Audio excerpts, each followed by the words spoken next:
Alors, Bezrat Hashem, B'siyata Dishmaya, nous allons commencer Masechet Ta'anit. Vous avez des Masechet Ta'anit? Vous avez des Gmarot?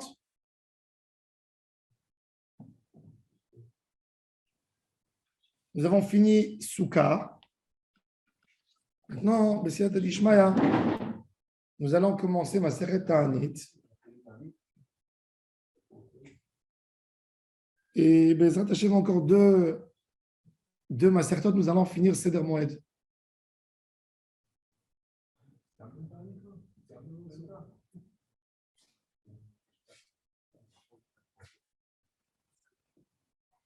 Alors, Maseret Ta'anit,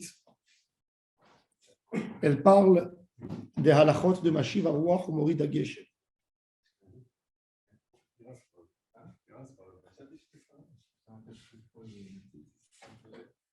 Maseret Ta'anit, elle parle des halachot de Mashiv Aruach ou Morid HaGeshem. Depuis quand on demande la pluie? Jusqu'à quand? Qu'est-ce que nous faisions quand il n'y a pas de pluie? Parce qu'il faut déclarer une ta'anit, un jeûne. C'est pour ça qu'elle s'appelle Maseret Ta'anit. Il y a aussi les choses pour lesquelles on déclare des jeûnes. Et il y a à la base, il faut savoir qu'à la base, nous avons un manuscrit très ancien, bien avant le Talmud, à l'époque des Tanaïm, avant la Mishnah, qui s'appelle Megillat Ta'anit. Megillat Ta'anit, il y avait beaucoup, c'est un texte en araméen écrit, et beaucoup de jours dans l'année où on n'a pas le droit de jeûner. Et la Gemara, elle dit Beyamenu batla Megillat Ta'anit. Ça veut dire on peut jeûner toute l'année, si on veut. Donc, Ta'anit, ce n'est pas que dans le côté actif, il faut jeûner. C'est aussi dans le côté où il ne faut pas jeûner. Donc, tout ça sera bien expliqué jusqu'à quand on demande la pluie, tout ce qui concerne la pluie et les jeûnes. Et il y a beaucoup de tchouva ici dans beaucoup de Haggadot. Oui, c'est une Gemara assez facile. Alors, Bezrat Hashem, on commencera B'siyata Dishmaya cette Masechet. Mais maintenant, on va Gvurot Geshamim. On appelle Gvurot Geshamim. Pourquoi? Parce que le texte de Mashiv Aruach et Morid HaGeshem, il est mentionné dans Ata Gibor Le'olam Hashem. Et Gibor, la pluie, c'est la meilleure manière pour montrer la grandeur d'Hachem dans le côté bon. On ne cherche pas des tremblements de terre. Il est écrit dans Barechi Nafshi, Hamabit la'aretz v'tirad, Igar be'arim v'yareshanu. Mais ça, Hamabit la'aretz v'tirad, c'est un tremblement de terre. L'être humain, il ne veut pas voir la main d'Hachem et sa grandeur par un tremblement de terre. On dit ici que c'est avec la limitation aussi. C'est que la pluie descende avec une certaine quantité. Il est vrai que Gvurot, Gvura, Midat Gvura dans les sphères, qui était Chokhmah Bina Gvura, et la Gvura, c'est de la rigueur. Mais il y a aussi beaucoup de chesed là-dedans. Et c'est pour ça, justement, pour radoucir les Geshamim, parce que les Geshamim, en réalité, ils viennent tout de suite avec de la rigueur, comme on dit dans Kriyat Shema.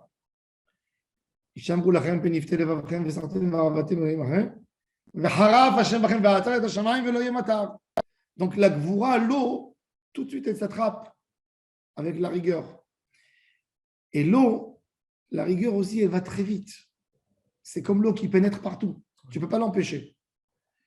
C'est pour ça que l'eau, elle a toujours une signification de rigueur, même qu'il y a beaucoup de chesed. Hineni note elea kenahar shalom uchnachal shotef beracha. il y a aussi du chesed.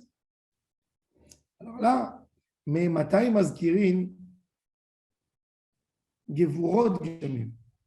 Depuis quand on commence à mentionner gevurot gishamim? Mais là, on dit mazkirim et pas shoalim. Pourquoi? Parce que Mashiv Aruach ou Morid, il y a une différence entre Hazkarat Gishamim et She'elat Gishamim. Hazkarat Gishamim, c'est Mashiv Aruach Morid et Geshem. C'est la Hazkara, c'est rappeler où nous sommes. Nous sommes en été, nous sommes en hiver. Mashiv Aruach ou Morid Atal. Mashiv Aruach ou Morid et Geshem. Chez les Ashkenaz, c'est Mashiv Aruach ou Morid Atal. En été. Chez nous, c'est Morid Atal, pas Mashiv Aruach. Vous dites quoi? Dans Sfarad, dans Ashkenaz. Arav Ofir, בסידור אשכנז אומרים משיב הרוח ומוריד הטל, נכון? או שאומרים מיד מוריד הטל? בקיץ. אתה אומר רק מוריד הטל? באשכנז, אתה מתפלל במזרח אשכנז? אבל לא משיב הרוח ומוריד הטל, הוא מוריד הטל. אני חושב שמשיב הרוח זה נוסח שלא התקבל. אני זוכר שהיה בסידורים. לא, זה ספרד. נצח אשכנז. אחרת.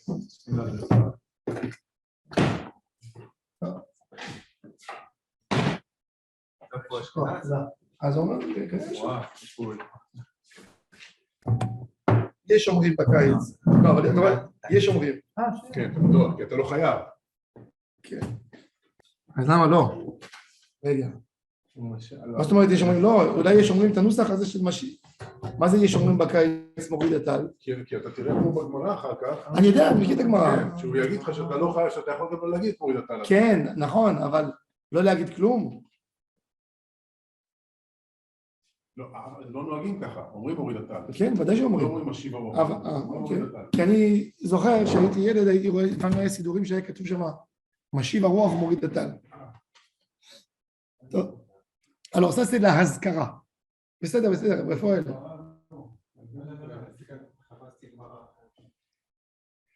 Alors on dit, alors mais matin mazkirin gevurot gishamim, c'est la hazkara uniquement. C'est un ce que tu as là? Mais matin mazkirin gevurot gishamim, c'est la hazkara. Yash she'elat gishamim, c'est barech alenu. Barech alenu. Beninu. Ça c'est déjà demandé de la pluie. Barreinu, c'est une demande. Il y a une différence entre une azkarat, gishamim, et une demande de pluie. Quand on demande Barech et Hashana Azot, c'est une demande. Une demande, ça ne se fait pas que tu demandes. Et quand on veut te donner, tu dis attends, livrez-moi quand je. C'est comme il y a quelqu'un, il demande à l'autre. Alors, tu m'as préparé ce que je t'ai demandé. Alors, tu m'as préparé. Et quand l'autre, il vient lui dire, il dit, non, dans 10 jours, tu me l'amènes. Alors, qu'est-ce que tu m'as demandé? On ne peut pas demander, donne-nous de la pluie si on n'est pas prêt pour recevoir la pluie. C'est pour ça que la Hazkarat Gishamim, de dire qu'on rentre dans une époque qui est propice à l'eau et que Hachem donne de l'eau, on mentionne déjà depuis le 8e jour. Shmini Atzeret. On fait Tikkun Geshem. Alors on dit, Mashiv Aruach, on Morid Geshem, c'est Hazkara. Demander la pluie chez Elad Geshamim. C'est que le 7 Cheshvan, ou le dernier des pèlerins qui est monté à Jérusalem, est arrivé jusqu'au Frat, où les Juifs étaient dispersés, éparpillés. Il est arrivé en Mésopotamie, dans les coins les plus perdus de l'époque de la diaspora, de l'exil juif. À l'époque de qui? Pas à l'époque du Second Temple. Un peu avant, quand Ezra Sofer a instauré le texte de la prière. Si Ezra Sofer vivait aujourd'hui, il aurait fait, alors où il aurait fait? Tout de suite, 2 jours après Sukkot, quand on demande la pluie parce que on prend l'avion. Et s'il n'y avait pas l'avion, il aurait dû attendre 2 mois que le dernier juif arrive en Australie, peut-être. Alors, une des deux. Alors là, on parle de Mazkirin Gevurot Geshamim. Depuis quand on mentionne la pluie? Que Hachem donne la pluie. Ça, c'est le texte de notre Mishnah. Rabbi Eliezer Omer, Miyom Tov Arishon, Shel Chag. Chag, c'est la fête de Sukkot. Sukkot, c'est la fête de l'eau. C'est la seule fête et unique fête où on verse sur les sacrifices de l'eau. On a vu. Il prenait tous les jours un tonneau en or, il le remplissait de l'eau du Shiloach et il l'amenait au Beth Amikdash, c'est la fête de l'eau. Alors, tant qu'à faire, premier jour de Sukkot déjà, Dimashiraor, Morida Geshem, ça c'est l'opinion de Rabbi Eliezer. Mais alors Rabbi Eliezer, il nous répond sur la question. Mais Rabbi Yoshua, il dit non. Qu'un Askara, pas un Sheila. Et même sur la Askara, il y a un débat, puisque Rabbi Yoshua ici oppose à Rabbi Eliezer. Il faut savoir que Rabbi Eliezer et Rabbi Yoshua, c'est les grands amis. C'est les rabbanim de Rabbi Akiva. Rabbi Yoshua est devenu Chaver de Rabbi Akiva, Talmid Chaver, et Rabbi Eliezer est resté le Rav de Rabbi Akiva. Rabbi Eliezer Agadol. C'est les rabbanim de qui aussi? De Onkelos. Targum Onkelos. Tu vas demander c'est Sion?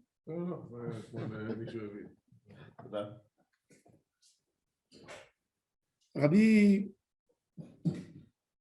Eliezer, Rabbi Yoshua, c'est les rabbanim de Onkelos. Onkelos, toute cette traduction de la Torah en araméen, mot à mot, est passée sous le contrôle et les yeux de Rabbi Eliezer et de Rabbi Yoshua. C'est pareil, Onkelos, c'est le maître d'œuvre. Mais celui qui a tout contrôlé, c'est ses rabbanim. Rabbi Eliezer, Rabbi Yoshua. C'est pour ça que Targum Onkelos, pour nous, c'est très important. Targum Onkelos, d'abord, c'est un Tana. C'est pas un simple Tana. C'est un contemporain de Rabbi Akiva. Et c'est l'élève de Rabbi Eliezer et de Rabbi Yoshua. C'est eux aussi qui ont participé dans son projet. Rabbi Yoshua dit, Miyom Tov Acharon Shel Chag. Et nous, on fait comme Rabbi Yoshua et pas comme Rabbi Eliezer. On fait Tikkun HaGeshem, Shmini Atzeret. Pas comme Rabbi Eliezer, mais comme Rabbi Yoshua. Comment il fait l'autre? Alors, Rabbi Yoshua, il pose la question à Rabbi Eliezer. Comment tu mentionnes l'eau pendant Sukkot, puisque tu appelles l'eau à venir? Et pour nous, que l'eau descend de Sukkot, c'est pas bon, puisque quand il pleut, on est quitte de la Soukha. Alors, comment est-ce possible une chose pareille? Amar le Rabbi Yoshua, Oil ve'enak shamim el asiman klala bechag, lama o mazkir? Pourquoi? Il demande. Amar le Rabbi Eliezer, af ani lo amarti lishol, ela lehazkir mashiv haruach umorid hageshem be'onato. Je n'ai jamais dit, et là Rabbi Eliezer, il fait la distinction entre She'elat Geshamim et Azkarat Geshamim. Il dit, est-ce que moi je t'ai dit de demander la pluie? Demander la pluie, c'est Barech Alenu. C'est la demande. Là, tu demandes, Veten, Tal, Matar, Livracha, al Pnei Adam. Tu demandes. Là, je n'ai pas dit. J'ai rien que mentionné que c'est le moment où l'automne, on est bien dans l'automne déjà, et la pluie commence à descendre. Et on est, oui, dans l'automne. Alors, il lui dit, Toda Rava, Toda Ouah. Je ne sais pas si. Je sais pas moi en café. Avec la gentillesse, déjà, je vois la gentillesse du café, déjà, ça lui fait un goût extraordinaire. Alors, il lui a dit, alors Rabbi Eliezer, il répond à Rabbi Yoshua, j'ai uniquement mentionné, je n'ai pas demandé la pluie. Alors, il dit, si c'est mentionné, pourquoi tu ne dis pas en été, selon toi? Tu comprends qu'il n'y a pas lieu à mentionner de la pluie en été. Tu comprends que quand tu mentionnes, ça doit être propice, ça doit venir. Alors, qu'est-ce que tu rappelles l'eau? Alors, il dit, Mken Olam Yeh Mazkir. Là, la Mishnah, elle n'a pas ramené la réponse de Rabbi Eliezer à Rabbi Yoshua. Mais dans Daf Bet Amud Bet, il y a la réponse de Rabbi Eliezer. Pourquoi la Mishnah, elle n'a pas ramené? Parce que la Mishnah voulait te dire, on a reçu l'argument de Rabbi Yoshua, pas de Rabbi Eliezer. Donc, on a laissé Rabbi Eliezer au final. On lui a donné le dernier mot à dire. Mais dans la Braïta, dans le débat au Bet Midrash, la Gemara, elle dit que Rabbi Yoshua, il mentionne.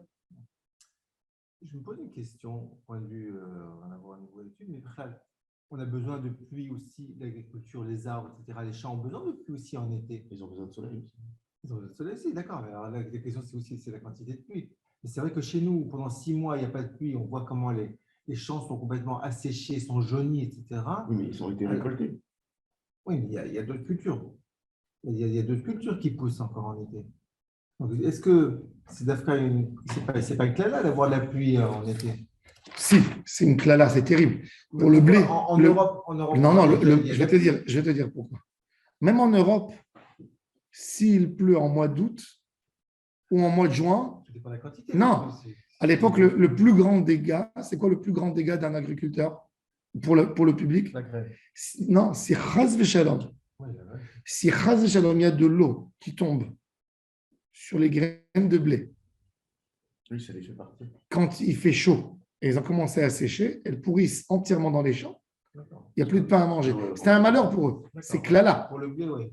On mange. Un homme à l'époque. C'est la base, ouais. Aujourd'hui, on ne comprend pas parce que ça vient de la Californie.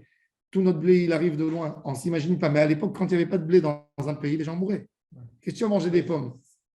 Et tu ne vas pas manger de pain toute l'année? C'est sûr, c'est la base de la nourriture. C'est la base de la nourriture. Donc, c'est pour ça que Siman, ça à tel point que c'est Siman Klala.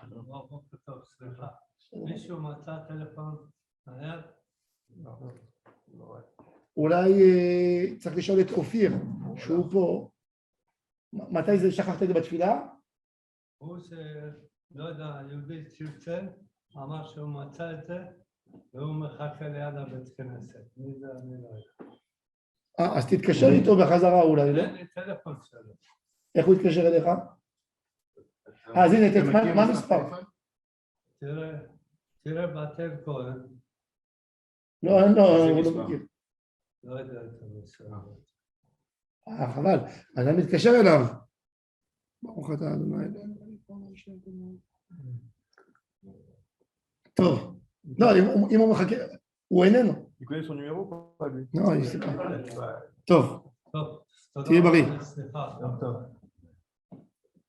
Alors il lui a répondu, qu'est-ce qu'il a répondu Rabbi Yoshua, Rabbi Eliezer sur sa question? Il lui a répondu. Il lui a dit, dis-moi, Etriat Ametim, elle est propice à un seul moment. Et pourtant, on la mentionne toute l'année.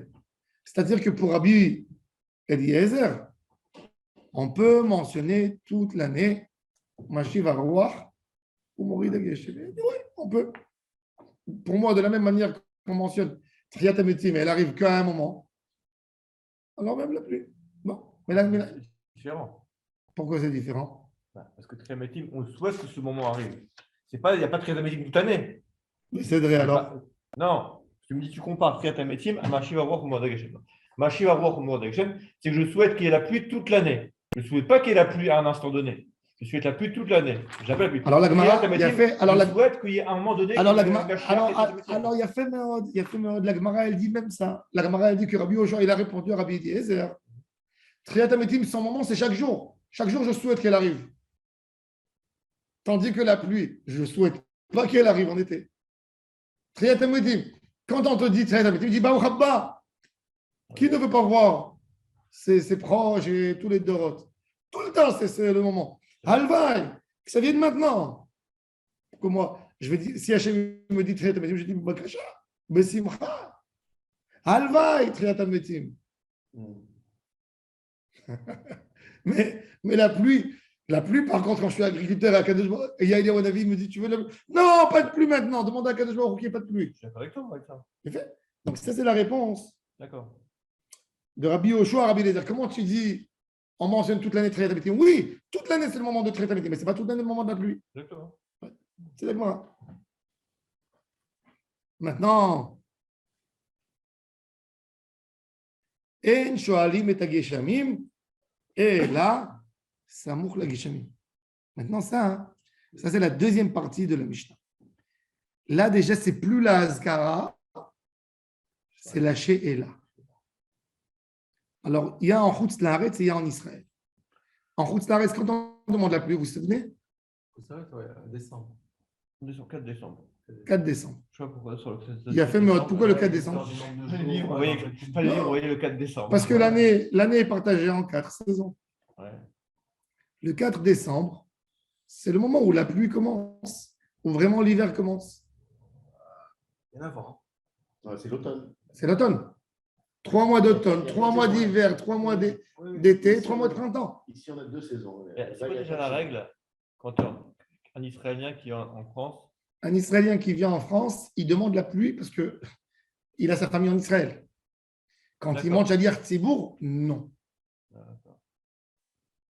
Mais dans cette fille-là, oui. On m'avait dit que en Chutz Laaretz, on faisait. Et un gars de Chutz Laaretz qui vient en Israël, il prie pour le pays où il est, pour qu'il y ait à manger. Parce qu'Israël n'a pas beaucoup de sources d'eau comme en Europe. Elle ne vit pas sur de l'eau.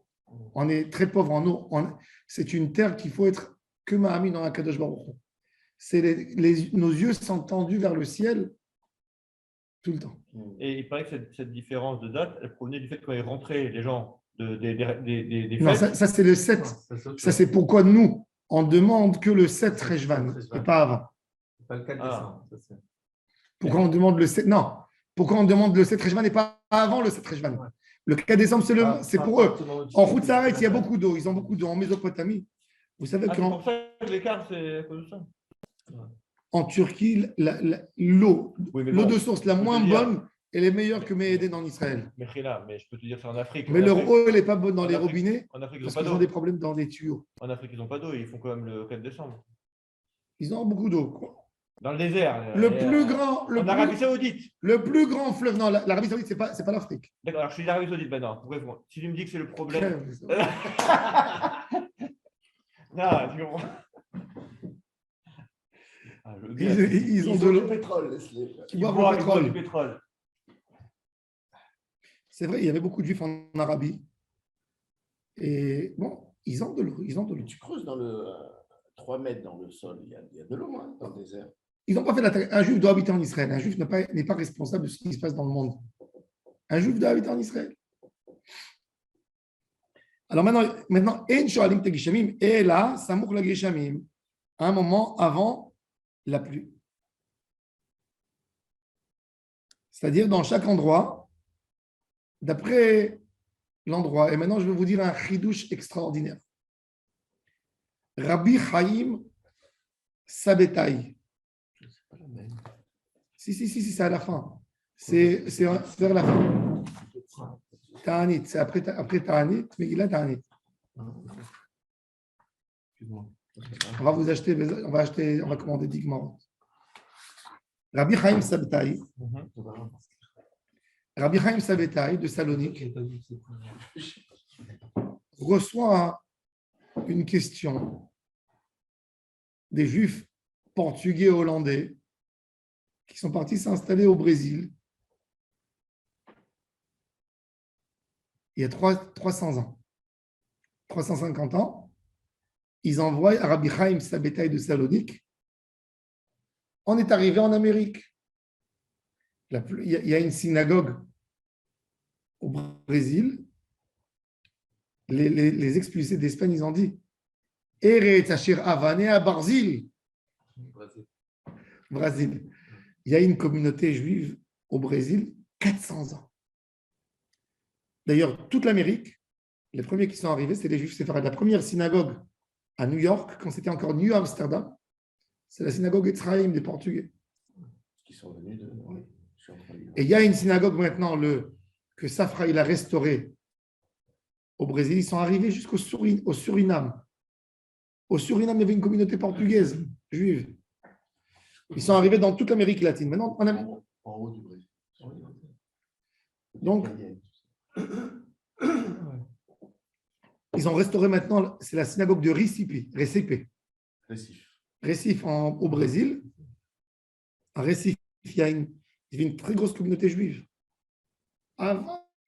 Après, qui c'est qui est arrivé de la Grande Vague en Amérique latine?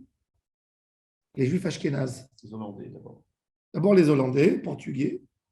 Et il y a énormément de Juifs assimilés là-bas. Énormément. Vous ne pouvez même pas vous imaginer combien. Deuxième vague qui sont arrivés là-bas, c'est les Juifs de Russie que le baron Hirsch, qui était anti-israélien à la base, anti-sioniste, il a donné toute sa fortune. C'était un des hommes les plus riches du monde pour ramener les Juifs des pogroms de Russie où il leur a fait des kolkhozes en Argentine. En Argentine, il y avait 80 000 Juifs de Russie, provenance de Russie. Ils parlaient le yiddish, il leur a fait des kibbutz, ils faisaient de la bétail, du blé.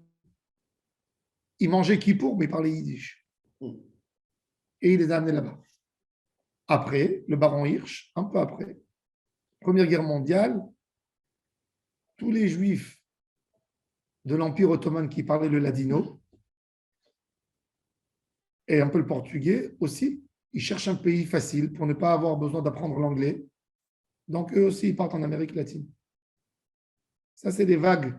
C'est les communautés juives qui se sont créées comme ça. Pourquoi les Juifs qui étaient sous le protectorat français, ils sont partis en France parce qu'ils parlaient français déjà. C'est plus facile. Les Juifs d'Irak, ils ont émigré où? En Angleterre. Il y a une très grosse communauté de Juifs irakiens parce qu'ils parlaient l'anglais. Quand les Juifs ils voulaient sortir, où ils vont partir? Ils veulent travailler tout de suite le lendemain. Ils partent dans le pays où il a une deuxième langue qui convient à ce pays. Bon. Donc, quand ils sont arrivés, je reviens à notre sujet, ils sont arrivés. Les Juifs portugais, hollandais, ils sont arrivés au Brésil, à Recife et en Argentine, etc. Ils ont été étonnés, ils ne connaissaient pas. Ils voient que l'été, c'est l'hiver et l'hiver, c'est l'été. Question. Comment on fait pour Mashiv Aruach Umorida Geshem? Ils ont demandé à Rabbi Chaim Sabbatai. Rabbi Chaim Sabbatai leur a dit En shoalim et hageshamim ela samuch lageshamim. Vous allez dire Mashiv Aruach Umorida Geshem, comme tout le monde. Par contre, la She'ela, c'est mentionné dans la Mishnah. Vous savez que l'époque propice chez vous pour la pluie, c'est depuis le mois de mai jusqu'au mois septembre, octobre. Donc, vous allez demander là-bas la pluie. Et ça a fait une polémique. Donc, il y a maintenant des problèmes. Le Rav Yosef, il a dit comme ça, les autres, ils ont dit autrement. Le Rav Yosef, il a ramené des poskim qui s'opposent au Maharash. Et dans la communauté en Argentine, les avis sont partagés. Il y a des synagogues comme ça, et il y a des synagogues. C'est obligé, hein, quand il y a deux juifs, il doit y avoir deux. Voilà. Donc, bon, mais je vous dis ça pour que vous compreniez. C'est quoi En Shoalim Tagishamim et là, Samouk Lagishamim. Intéressant. Est-ce qu'un juif est censé faire comme la majorité du monde ou par rapport à ses besoins à lui? Il y a des pays qui a la pluie tout le temps. Les pays tropiques. Les pays tropiques, il n'y a ni été ni hiver. On m'a dit qu'en Thaïlande, à 4h30 l'après-midi, les gens sortent dans les balcons, ils prennent avec eux le shampoing, ils se mettent en maillot de bain, ils mettent sur leur corps, bien, et ils attendent la pluie. À 5h, j'ai des orages, ça mouille, une douche, après ils s'essuient, ils rentrent à la maison, ils font la douche. Il y a quelqu'un qui m'a dit, il a vu les locaux, ils font comme ça. Oui, mais il y a de la bonne eau, de l'eau pure du ciel. Pourquoi pas? On voit mal aller laver dehors. On douche sur les terrasses comme ça, tu rentres, c'est très humide, c'est très humide, il fait très humide. Moi, je n'ai jamais été là-bas. Tu as été? Oui. C'est comme ça, tu peux. Il pleut tous les jours. Ouais. Il pleut une demi-heure. Une demi-heure, mais c'est tropique. Et ils savent. Il pleut fort. On dirait la douche.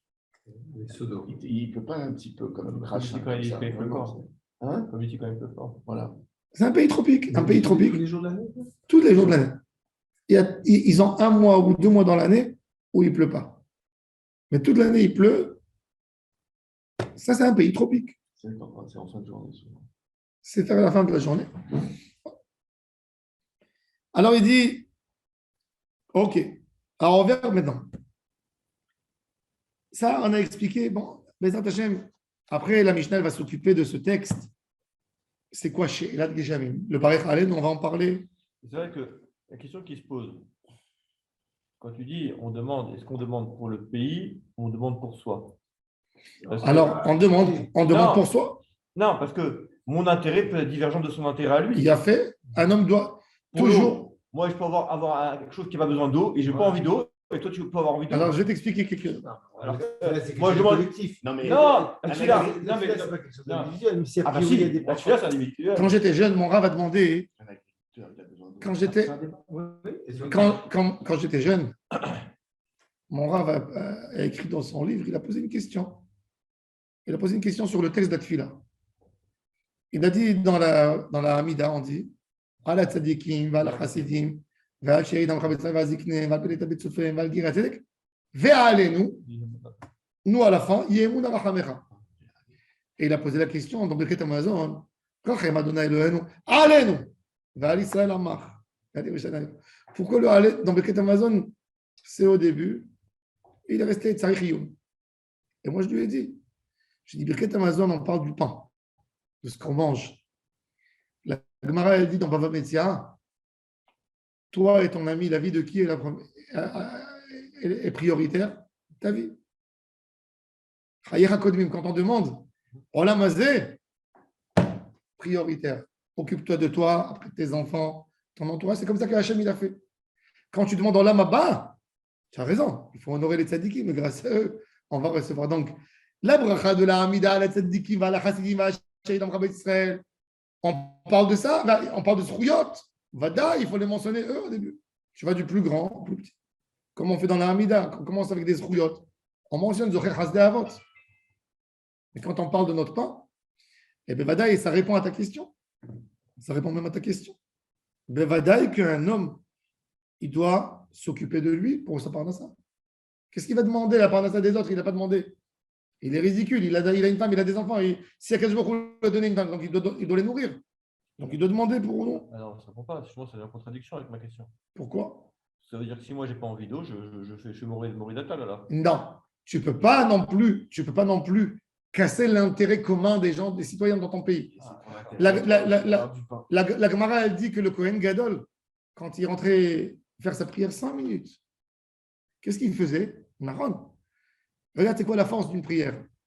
Il demandait à Kadosh Baruch Hu de ne pas exaucer la prière des voyageurs qui disent à Kadosh Baruch Hu, pas de pluie, on ne veut pas de pluie maintenant.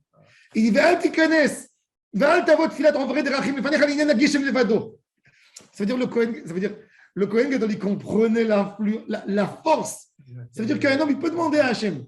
Il va en route et il dit, Hachem, la Gemara la raconte, on va voir tout de suite après. La Gemara a dit que Rabbi Hanina, il était en route. Rabbi Hanina ben Dosa. Et la pluie, elle pleuvait, il coulait dans la boue. Il disait, Akadosh Baruch Hu, tous les agriculteurs, ils sont en train de kiffer maintenant. Hanina Betzar, Vekol Olam Benachat. Tout de suite, l'eau, elle s'arrête. Il rentre à la maison, il dit, Akadosh Baruch Hu, Hanina Benachat, Kol Olam Betzar. Et quand Rabban Gamliel, il entendait ce qu'il faisait Rabbi Hanina ben Dosa, il disait, celui-là, il faut l'excommunier, celui-là. Quand il joue avec Akadosh Baruch Hu, il dit, mais qu'est-ce que je peux faire avec lui? C'est comme un enfant gâté, que son père lui donne des noix. Et puis il prend quelques noix que son père lui dit, ah, papa, j'arrive pas à casser ces pistaches, j'arrive pas à les ouvrir, change-les-moi. Et son père, il le gâte, vas-y mon fils, bien sûr. Ça, c'est Rabbi Hanina ben Dosa. Ce qu'il demande, Hachem lui donne. Ça dit qui? Alors bon, ça c'est l'Askara. Maintenant,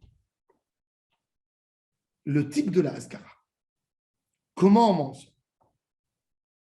Le Seder, on a dit qu'il faut demander la pluie le 8e jour de Sukkot, Shemini Atzeret. Quand? Le matin, la veille, quand? Biouda Omer, dans ça, il n'est pas contesté. Aover lifnei hateva, beyom tova aharon, shel Chag aharon. Chag aharon, ce n'est pas Sukkot, c'est Shemini Atzeret. Chag aharon. Shel Chag, pardon. Aharon, excusez-moi, Aharon mazkir, Arishon, et non mazkir. Le dernier, il commence, c'est Moussaf. Le premier Shachrit, non. Beyom Tov Arishon Shel Pesach, pareil. Celui qui est monté Shachrit, Arishon, c'est-à-dire Tzibor, premier Shachrit, mazkir, il dit encore Mashiv Aruach. Aharon, celui qui fait Moussaf. Et non mazkir, et c'est Tikkun, Hatal. Rashi.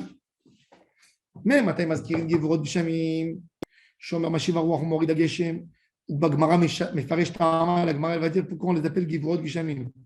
מפני שיורדים בגבורה, parce qu'ils descendent avec une force. L'eau, elle pénètre. Vous savez que s'il y a deux gouttes d'eau qui touchent une l'autre, le monde se détruit. On ne peut pas toucher une l'autre en l'air.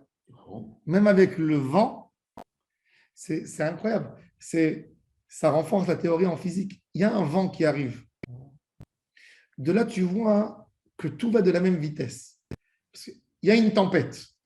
Il y a une tempête qui arrive. La pluie, elle descend d'en haut. Et il y a un vent qui arrive de côté. OK? Le vent, il va pousser la goutte qu'il y a ici et la goutte qu'il y a ici de la même manière. Et donc, ils vont bouger. Mais elles ne peuvent pas toucher une l'autre. C'est fou, hein? Tout bouge. S'il y a une goutte derrière une goutte, Eh ben, ça protège et normalement. Non. Eh bien non, parce que c'est assez spacieux pour... Deux gouttes ne peuvent pas se toucher.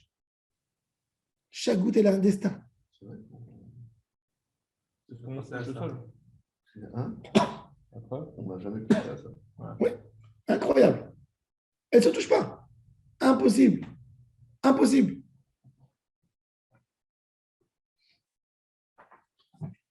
שנאמר עושה גדולות עד אין חקר וגבורות עד אין מספר. סימן קללה בחגל. Alors il dit, on ne demande pas pendant Sukkot parce que c'est un mauvais siman. Mais depuis quand on a le droit de sortir de la Souka, Rashi, dans les lignes étroites, du moment où ta salade de trina et tes salades rilbe, Elles ne sont pas remplies d'eau. et qu'elles commencent à être dégoûtantes quand il y a de la pluie qui tombe, tu peux rentrer. Machal, les Eved, Sheba Limzog, Kos les Rabo.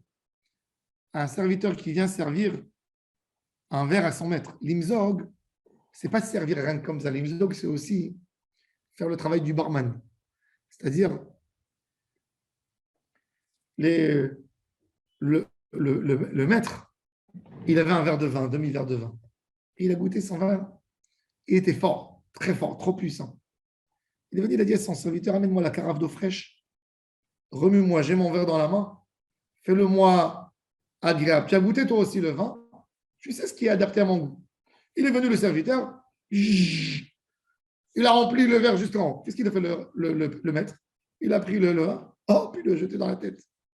Qu'est-ce que tu m'as abîmé mon vin? Il avait dit, c'est pareil, j'ai pas envie de ce que tu as fait. C'est quand on a de la pluie à Soukot, comme si on a reçu une claque d'en haut. On nous a dit, qu'est-ce que... Oui, mais en France, alors, ils ont reçu une claque. Ils sont partis habiter en France, lui. Bah, peut-être, c'est vrai, normal. Non, bon, on n'est pas tout. Machal, on est en Israël, on parle en Israël. D'accord. Oui. ושפר לו קיתון על פניו ואמר לו אי אף שבשימושך, כלומר כשהגשמים יורדים לסוכה הכל יוצאים ונראה שאין הקדוש ברוך הוא חפץ שנשתמש לפניו. Oui, tu sais, même en France, c'est une preuve. Tu sais pourquoi? Parce qu'un Méji bouge, le petit-fils du Baal Shem Tov, il habitait là-bas. Il pleuvait dans toute la ville sauf dans sa souka. Et les Chassidim, ils sortaient, ils venaient tous dans sa souka à lui. Donc des tzadikim. ונראה שאין הקדוש ברוך הוא חפץ שנשתמש לפניו, ועמה הם מתחילים להזכיר גבורות גשמים בחג, ונראה שהוא מתפלל שיבוא מטר בחג. לא אמרתי לשאול, j'ai pas demandé de demander la pluie, שיתפלל לגשמים בחג כגון ותן תלו מטר, אלא להזכיר. Tu as trouvé? Non, il n'est pas en face. שמתחיל להזכיר בחג גבורות של מקום שמוריד גשמים, בעונתו, כלומר בזמנו. ואם כן, למה היא פוסקת בזמנו? ממתי? תוספות.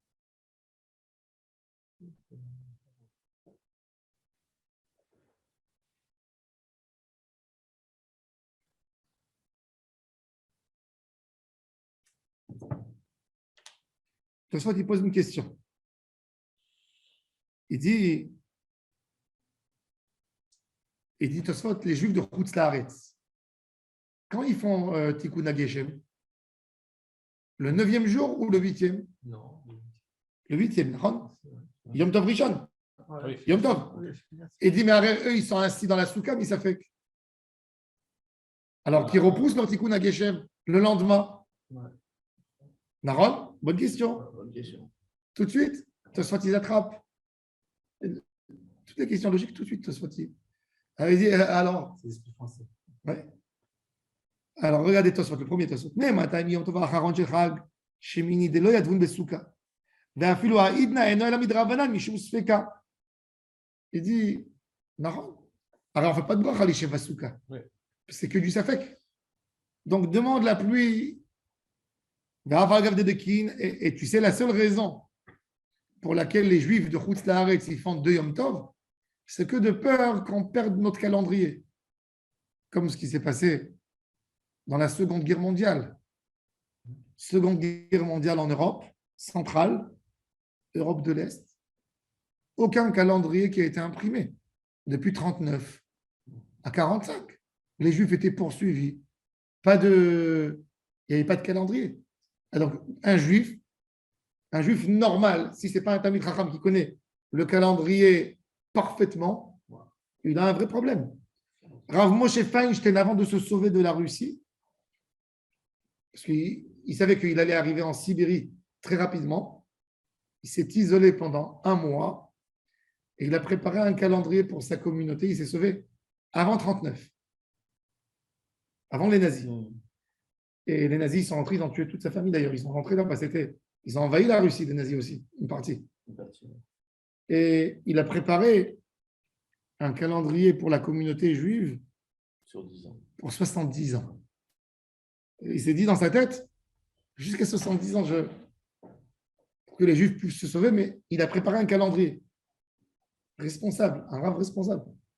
Il a préparé un calendrier. Donc tu vois que quand il n'y a pas un calendrier, les gens ils vont se perdre. 95% des gens ils ne connaissent pas le calendrier juif. Comment il est fait? Sur quelle base? 80. Moi, j'avais un ami, il s'appelait Rabbi Eliyahu Roth, il était à Jérusalem.